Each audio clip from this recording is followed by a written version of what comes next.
What do we really know about Mike Tyson in this phase of his career? He's a world champion again and relishing the role. Focused, driven, and dangerous. Nothing discourages me. I refuse to give up in life, and I won't allow nothing to just stop me. Since coming back, Tyson's needed less than 8 full rounds to ravage 4 opponents. Some were game, but out of their element. Others were plainly terrified.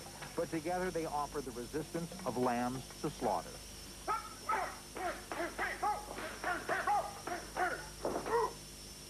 Tyson, for now, can only be measured against himself then, and he's looked ferocious in the gym.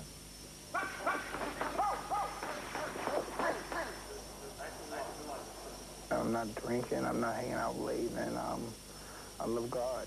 You know what I mean? I'm not a prince, and I'm not no saint, but you know what I mean? I'm just more conscious of myself as an individual.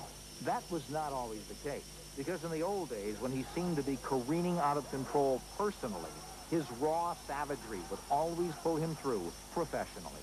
You know, I would start training for 2 weeks, and I was trained, and I said, I'll leave, and then 3 weeks before I come train. I didn't do no boxing or anything at all almost for the Tony Tucker fight, which I'm not proud of, but it's just that I was a psycho. Some would say having a white Siberian tiger that's 245 pounds and growing would indicate this is still a man skating on the edge. But Tyson says perception is not reality.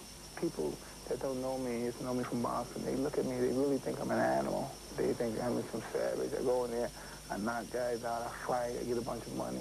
I screw a bunch of girls, I buy a bunch of fancy cars, a bunch of fancy houses to lure people to be attracted to me. And so they don't understand that, you know what I mean? I'm pretty much cultivated in my surroundings. Tyson says anger is no longer the fuel that feeds his engine, and that he's learned to separate the smoke from the fire in his life. I don't take no I don't bullshit people. I don't want people to bullshit me. And if you have anything positive to say to be around me, just stay away from me. That's all I ask for. He's back, he's winning titles, with more apparently on the way. Yet Tyson doesn't claim to be content, and justifies it by saying that would only lead to complacency. If I was to get too caught up in being happy and say, well, I'm not happy and this and that, I wouldn't able to be, I would put too much emphasis on that, and I wouldn't be able to achieve my objectives.